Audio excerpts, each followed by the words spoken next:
this is your opinion, obviously, both of you. Will we see Hulk Hogan back on WWE TV in the near future, or is that ship has sailed? Go ahead, King. You go first. No, I don't think that ship has sailed. Jimmy knows this more than anybody. In the wrestling world, you never say never.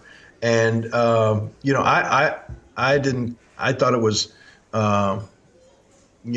just a way big overreaction of what happened to Hulk in this most recent situation. The reason that he's not in WWE at the moment, but I think that is definitely blown over. It was never a big deal to begin with, and I don't think anybody even thinks about that anymore. But yeah, I do think a lot of people would like to see Hulk come back, make appearances in the WWE, and I believe that one day I think now right now probably the ball would be in Hulk's court. If he wants to come back, I think he would definitely be able to come back. Well, like the King said, too, and I was just thinking the other day, too, I was, first of all, I am so grateful for the network because, like you, King, each and every week we go out and do autograph sessions. And this past week I was in South Bend with Greg the Hammer Valentine and your cousin, Honky Tonk Man, and I was in Milwaukee.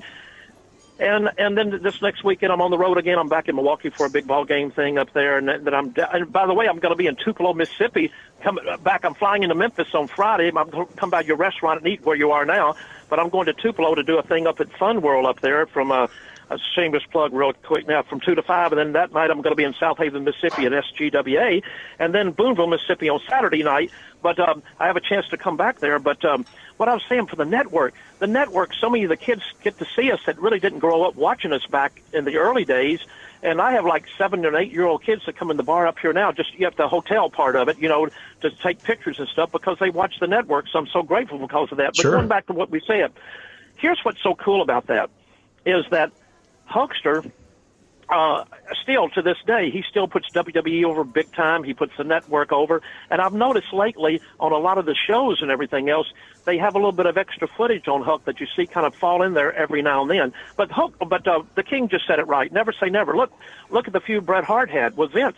He came back and still comes back. Look at the Warrior. What happened with that? Warrior came back, was in the Hall of Fame. Look at the thing with Goldberg. Everything that was said back in the day, Goldberg came back. So, you just never say never on anything. And I think one day that Hulk will be back where he deserves to be, back with the WWF, WWE. I really do. Yeah, I do too. It's funny if you remember Jerry Jarrett. That was his phrase that he would use often. He said, "I'd book the devil himself if he'd draw us put butts in the seats." And I think that's if you're a true promoter, if your number one goal is to fill an arena, that's the kind of attitude you have to have. So I think that those. That door will be opened again for Hulk Hogan, as it should be. I mean, like I said, biggest name ever in the history of this business. He should be out there taking advantage of that.